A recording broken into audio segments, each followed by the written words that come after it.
ತಂದೆ ಸ್ಥಾನದಲ್ಲಿ ಇರುವಂತವರು.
ಎಲ್ಲೇ ಒಂದು ಸ್ಲಮ್ಗಳಾಗಲಿ ಎಲ್ಲೇ ಒಂದು ಕಾಲ ಮಲ್ಕೊಂಡಿದ್ದೀವಿ ರಾತ್ರಿ ಅಂತ ಹೇಳಿ ನಾವು ಜನರಿಗೆ ತೊಂದರೆ ಆಗಿರೋದನ್ನ ಸರಿಪಡಿಸೋಕೆ ಮನೆಗಳನ್ನು ಬೇಕಾಗಿರುವಂತ ಬೆಳಗೊಳಿಸುವಂತ ಮನೆಗಳನ್ನ ಕೊಡಿಸಲಿಕ್ಕೆ ಈ ತರ ನಾವು ಬೆಳ್ಕೊಂಡು ಬಂದಿತ್ತು. ತಥಾಗತ ಗೌತಮ್ ಬುದ್ಧ, ಬೋಧಿಸತ್ವ ಬಾಬಾ ಸಾಹೇಬ್ ಅಂಬೇಡ್ಕರ್ ಅವರ ಪಾದಶರಣಗಳಿಗೆ ನನ್ನ ಪ್ರಣಾಮಗಳನ್ನು ಸಲ್ಲಿಸಿ ಇವತ್ತಿನ ಅನಿರೀಕ್ಷಿತ ಮತ್ತು ಅಪರೂಪದ ಒಂದು ಸಭೆ ನಾಗಸೇನಾ ವಿದ್ಯಾಲಯದಲ್ಲಿ ನಮ್ಮ ಸಂಘಟನೆಯ ಹಳೆಯ ಪದಾಧಿಕಾರಿಗಳು ಕಾರ್ಯಕರ್ತರಿಂದ ಆಯೋಜನೆ ಮಾಡಿರ್ತಕ್ಕಂಥ ಎಲ್ರಿಗೂ ನಾನು ಇವತ್ತಿನ ಸಭೆಯ ಅಭಿನಂದನೆಗಳನ್ನು ಮೊಟ್ಟ ಮೊದಲನೇದಾಗಿ ಹೇಳಕ್ಕೆ ಇಷ್ಟಪಡ್ತಾ ಇದ್ದೀನಿ. ನನಗೆ 70 ವರ್ಷ, ನನ್ನ ಹೋರಾಟಕ್ಕೆ 50 ವರ್ಷ.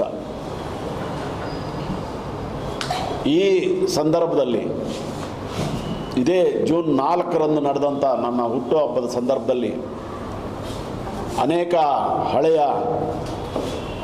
ಒಡನಾಡಿಗಳು ಬಂದು ನನ್ನನ್ನು ಅಭಿನಂದಿಸಿದರು, ಹುಟ್ಟುಹಬ್ಬದ ಶುಭಾಶಯಗಳನ್ನು ಹೇಳಿದರು.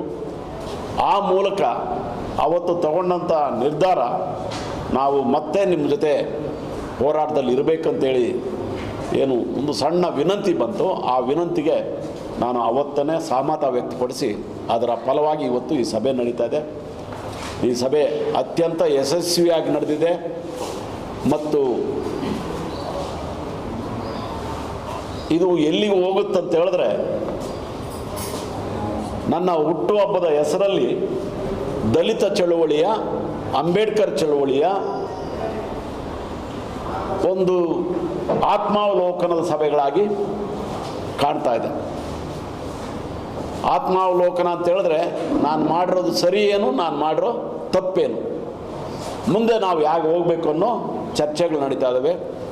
ನಿನ್ನೆ ಯಾದಗಿರಿಯಲ್ಲಿ ನಡೆದಂಥ ಇದೇ ರೀತಿಯ ಸಭೆಯಲ್ಲಿ ನೂರಾರು ಜನ ಬಂದು ಅಭಿನಂದಿಸಿದ್ದಲ್ಲದೆ ಬೇರೆ ಬೇರೆ ಸಂಘಟನೆಗಳಿಂದ ಇಲ್ಲಿಂದ ಹೊರಗೆ ಹೋಗಿದ್ದಂಥವ್ರೆಲ್ಲರೂ ಕೂಡ ನನ್ನನ್ನು ಭಾಳ ಪ್ರೀತಿಯಿಂದ ಆತ್ಮೀಯತೆಯಿಂದ ಅಪ್ಪಿಕೊಂಡಂಥ ಸಂದರ್ಭ ಬಹುಶಃ ಇದು ರಾಜ್ಯದಲ್ಲಿ ದಲಿತ ಚಳವಳಿಯ ಆತ್ಮಾವಲೋಕನದ ಅಭಿಯಾನ ಅಂತೇಳಿ ನಾನು ಇದನ್ನು ಪರಿಗಣಿಸಿದ್ದೀನಿ.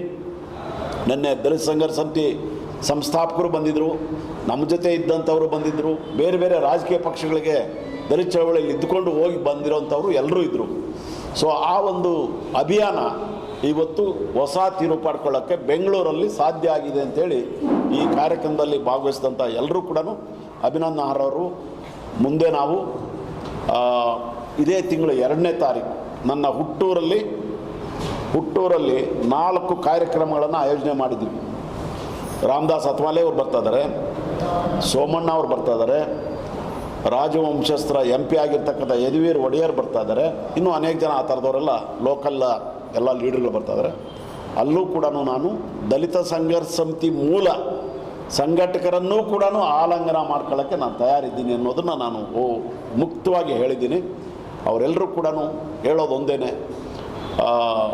ರಾಜ್ಯದಲ್ಲಿ ಅಂಬೇಡ್ಕರ್ ಅವರ ಸಿದ್ಧಾಂತಗಳನ್ನು, ಅಂಬೇಡ್ಕರ್ ಅವರ ಕಾರ್ಯಕ್ರಮಗಳನ್ನು ಜೀವಂತಗೊಳಿಸ್ತಕ್ಕಂಥ ಕೆಲಸಕ್ಕೆ ನೀವು ಇವತ್ತು ಕೂಡ ಬದ್ಧರಾಗಿದ್ದೀವಿ. ನಾವೆಲ್ಲ ನಿಮ್ಮ ಜೊತೆಗಿರ್ತೀವಿ, ನಮ್ಮ ಇತಿಮಿತಿಗಳನ್ನು ಗುರುತಿಸ್ಕೊಂಡು ಅಂತೇಳಿ ಮುಕ್ತವಾಗಿ ಮಾತಾಡ್ತಾ ಇದ್ದಾರೆ. 2ನೇ ತಾರೀಕು ನಡೀತಕ್ಕಂಥ ಕಾರ್ಯಕ್ರಮದಲ್ಲಿ ಅದು ಚಾಲನೆಗೆ ಬರ್ತದೆ. ಆ ದಿನ ನಾನು ನನ್ನ ಜೀವನದ 50 ವರ್ಷಗಳ ಹೋರಾಟದ ಅನುಭವವನ್ನು ಒಂದು ಆತ್ಮಕಥನವಾಗಿ ಬಿಡುಗಡೆ ಮಾಡ್ತಕ್ಕಂಥ ಕೆಲಸ ಆಗ್ತಾಯಿದೆ. ಅದಕ್ಕೆ ಅನುಭವಾಮೃತ ಅಂತೇಳಿ ಶೀರ್ಷಿಕೆ ಕೊಟ್ಟಿದ್ದೀನಿ. ಅದರ ಎಡಿಟಿಂಗ್ ಕೆಲಸ ನಮ್ಮ ದಮ್ಮಾಚಾರಿ ಅಂಬರೀಷ್ ಅವರು ಮಾಡ್ತಾಯಿದ್ದಾರೆ. ನಾನು ನಿಮ್ಮಲ್ಲಿ ವಿನಂತಿ ಮಾಡ್ಕೊಳ್ತೀನಿ, ಅದರ ಜೊತೆಗೆ ಸಮತಾ ಸಾರಥಿ ಅಂತ ಅಭಿನಂದನಾ ಗ್ರಂಥ ಕೂಡ ಬರ್ತಾಯಿದೆ. ನಾವು ದಲಿತ ಚಳವಳಿಯನ್ನು ಅಥವಾ ಬೇರೆ ಚಳವಳಿಯನ್ನು ದಾಖಲಿಸದೆ ಹೋದರೆ ನಮ್ಮ ಕಾಲಕ್ಕೆ ಎಲ್ಲವೂ ಮುಗಿದೋಗ್ತದೆ. ಮುಂದಿನ ಪೀಳಿಗೆಗೆ ಹೋರಾಟ ಅಂದರೆ ಏನು ಅಂತ ಬಹುಶಃ ಟ್ರೈನಿಂಗ್ ಕಾಲೇಜುಗಳು ಮಾಡ್ತಕ್ಕಂಥದ್ದು ಸರ್ಕಾರನೇ ಮಾಡಬೇಕಾಗತ್ತೋ ಏನೋ ಗೊತ್ತಿಲ್ಲ. ಆ ಪರಿಸ್ಥಿತಿ ನಿರ್ಮಾಣ ಆಗೋದು ಬೇಡ. ನೀವೆಲ್ಲರೂ ಕೂಡ ದಲಿತ ಚಳವಳಿ ಅಂದರೆ ಏನು ಅನ್ನೋದು ನಿಮ್ಮ ಅನುಭವದಲ್ಲಿ ಇವತ್ತು ಹೇಳಿದ್ರಲ್ಲ ಅದೇ ಅನುಭವ.